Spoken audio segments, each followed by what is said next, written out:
told us that his number one priority, and the top priority of all of the governor's emergency managers was to cut spending.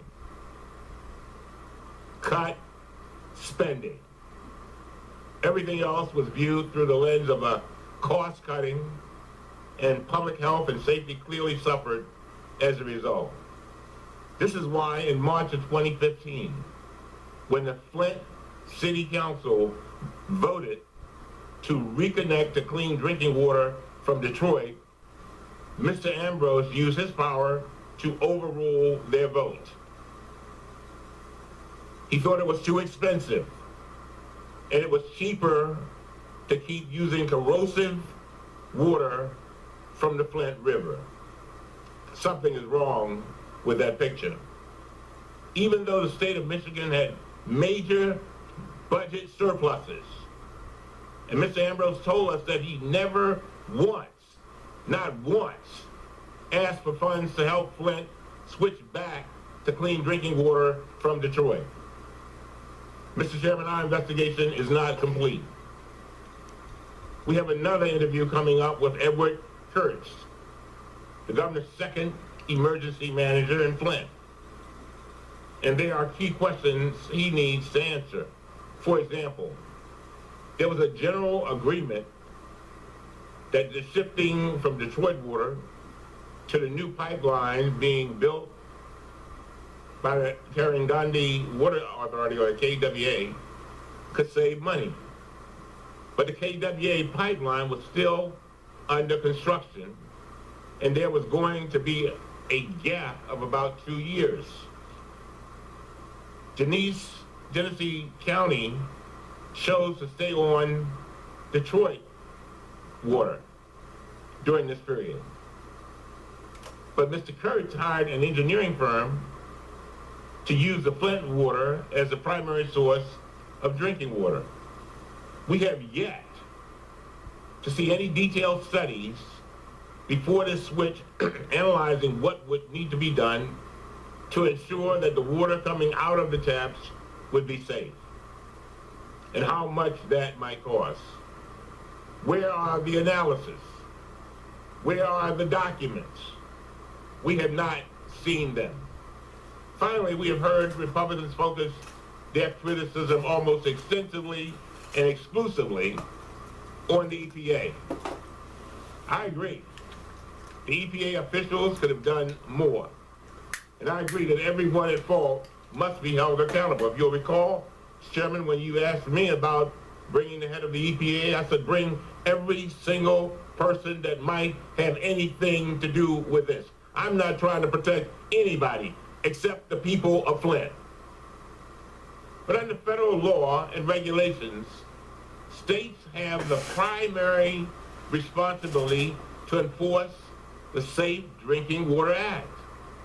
In this case, Michigan officials displayed, and I quote, an abysmal public response. That's according to the governor's task force. I didn't say that. The governor's task force said that.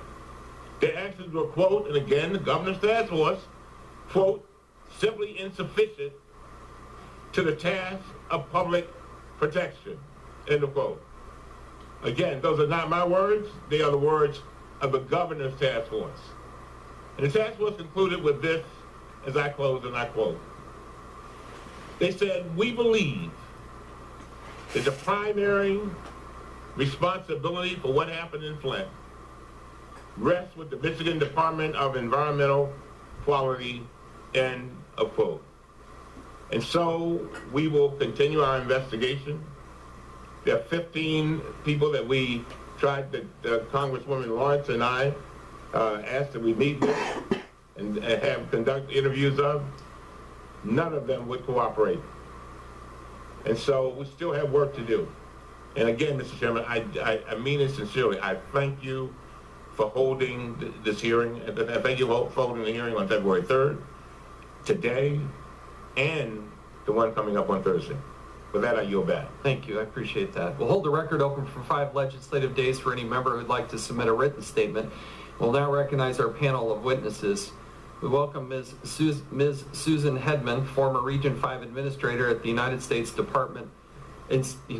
Environmental Protection Agency.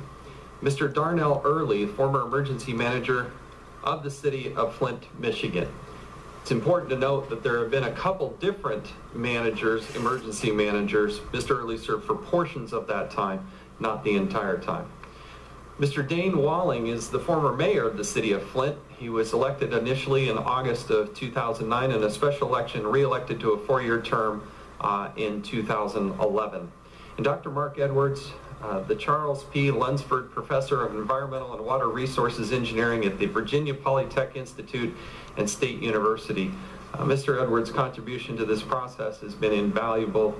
I appreciate his participation here as really somebody independent who understands the technicalities of the water, and his unbelievable dedication of time and effort and expertise has been most appreciated by both sides of this aisle.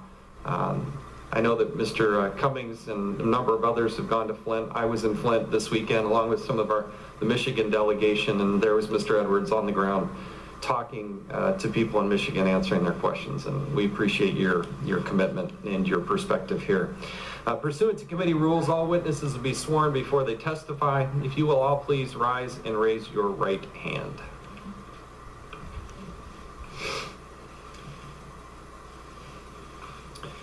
Do you solemnly swear or affirm that the testimony you're about to give will be the truth, the whole truth, and nothing but the truth? Thank you. Let the record reflect that all witnesses answered in the affirmative. Each of your written statements will be entered into the record in its entirety. In order to allow time for discussion and questioning by members, we would appreciate if you would limit your oral testimony to 5 minutes. Ms. Hedman, you are now recognized for 5 minutes. Turn on the mics there. Yeah.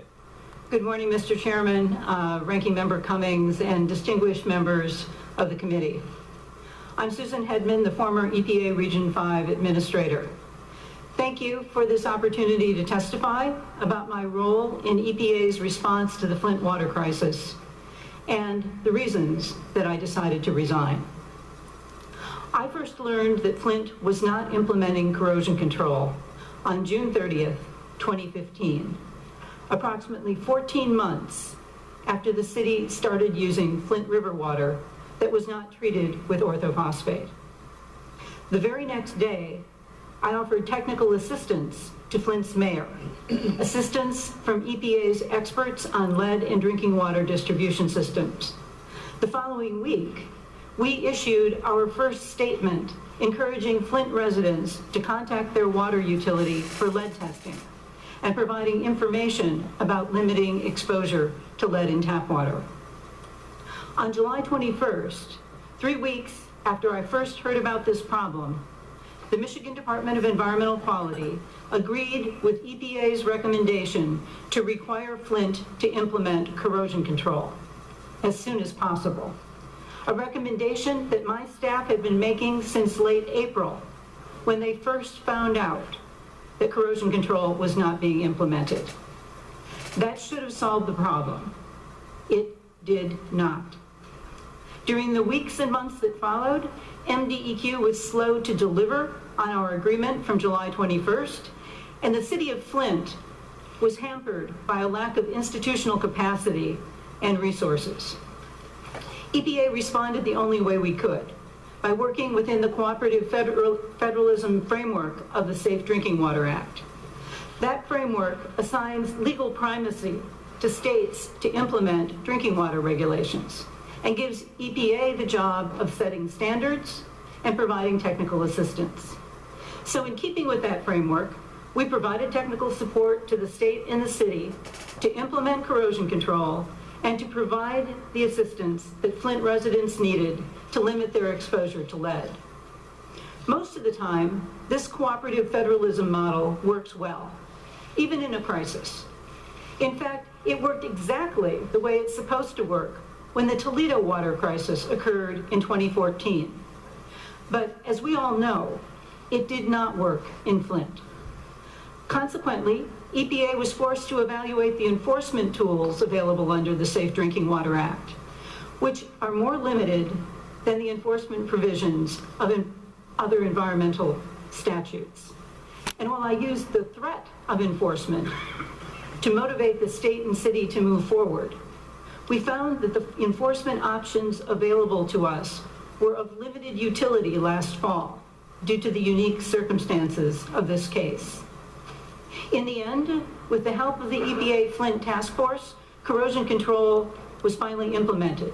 And testing now indicates that the protective coating that prevents lead from leaching into tap water is being restored. That's the good news. The bad news is that this problem should never have happened in the first place.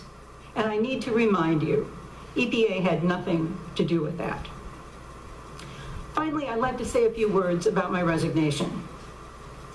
I resigned in part because of the false allegations about me that were published in early January, when EPA was unable to correct the record before those allegations began to damage the agency's ability to perform critical work in Flint. By the third week of January, I was widely portrayed in the media as someone who, quote, sat on the sidelines during the crisis and downplayed concerns by an EPA scientist about lead in the water. That's completely untrue. My testimony today and the material in Appendices 2 and 3 make clear that I did not sit on the sidelines, and I did not downplay any concerns raised by EPA scientists or apologize for any memos they wrote.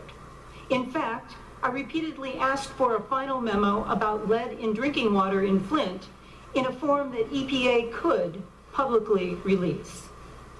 And when MDEQ attacked a Region 5 scientist by calling him, quote, a rogue employee, I immediately called the MDEQ director to complain, and in a subsequent call with the MDEQ director and the governor's staff, I made it clear that this scientist is a valued member of the Region 5 water team, a point which I made even clearer when I subsequently appointed him to the Flint Task Force. There wasn't time for these explanations in January in the wake of all the emergency declarations. Flint residents had lost trust in government, and the false allegations about me gave the people of Flint less reason to trust EPA. On the day I resigned, I sent a note to Administrator McCarthy saying, in light of the allegations that have been made about me and the time it will take to set the record straight, I think this is the best course of action to ensure the effectiveness of EPA's response to the Flint water crisis and to make sure that Flint residents get the help that they deserve. That was one reason for my resignation, but there was another. Quite simply, this tragedy happened on my watch. I did not make the catastrophic decision to provide drinking water without corrosion control treatment. I did not vote to cut funding for water infrastructure or for EPA. And I did not design the imperfect statutory framework that we rely on to keep our water safe. But I was the regional administrator when this crisis occurred. Having spent my entire adult life as an advocate for the environment and public health, and much of that time representing citizen groups, I knew that only one thing mattered to Flint residents. The water wasn't safe to drink. What happened in Flint should not have happened anywhere in the United States, and I was horrified that it happened in my region, the Great Lakes region.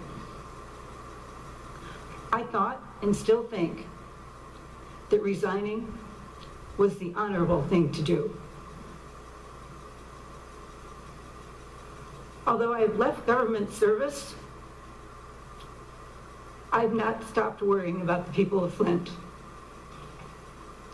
I'm very encouraged to see that the corrosion control treatment that was implemented in December is recoating the pipes, and the water may soon be safe to drink.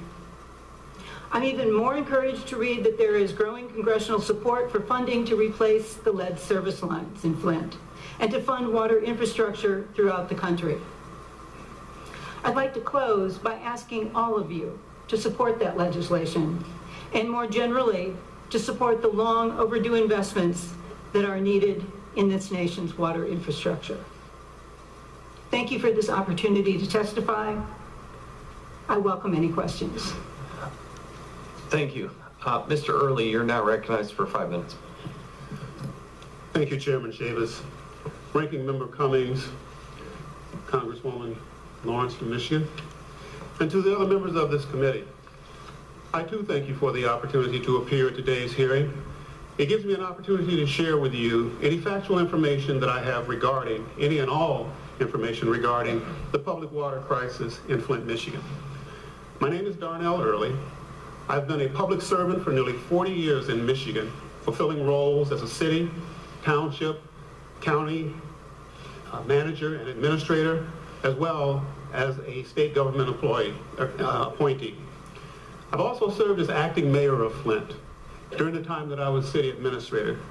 And I would hope that you would glean from my comments this morning that I have a deep affinity for the city of Flint and for the people that reside there.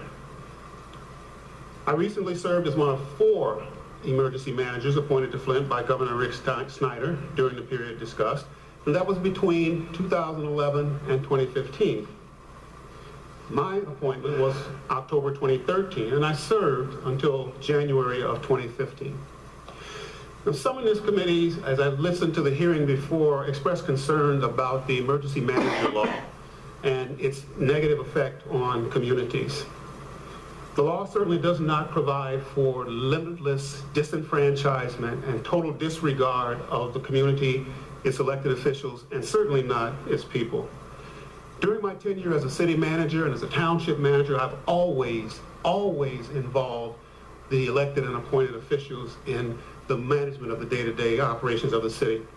I did no different in Flint. Indeed, as the chairman has just shared with you, I signed an order delegating day-to-day operational authority over not only the Department of Planning and Development, but over the Department of Public Works, which included the Flint water treatment plant. I've signed that to the mayor. The mayor served as part of our core team, as part of our administrative staff, and had day-to-day responsibilities that I consulted with him, as well as other members of our core team about the day-to-day operations of the city of Flint. That's what city managers do. As the crisis in Flint has unfolded, and we have all now witnessed some very difficult and inexcusable actions on the part of governmental agencies. Delay, some inexplicable miscalculations about protocol. And in the midst of all of this crisis, I must tell you that I believe that I have been unjustly persecuted, vilified and smeared, both personally and professionally in the media, and by some local, state, and federal officials, as well as by a misinformed public.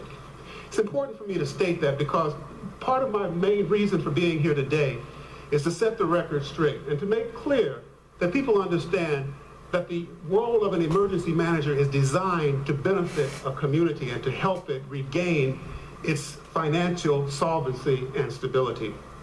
There are 4 clear points I want to make regarding my comments with you.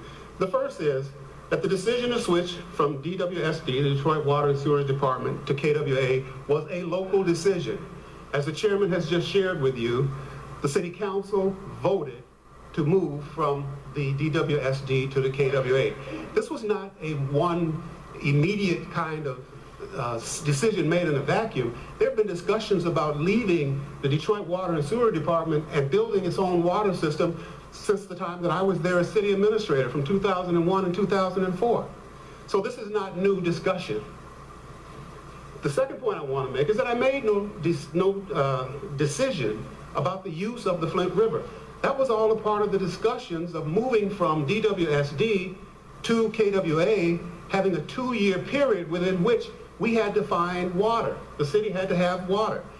In the notice from the Detroit Water and Sewage Department that they sent, they terminated the contract, which left the city with no viable options for water. The Flint River had served as the backup for the DWSD water system, and it also served as the primary water source for the city of Flint prior to the mid-60s. So this was a known commodity. The fact that I was EM at the time that the switch was made does not mean that it was my decision. And that's an important part to make because there were 4 emergency managers appointed during that time. I had the responsibility of having it happen on my watch because the contract terminated. But in that process, I involved everyone in the discussion. We did all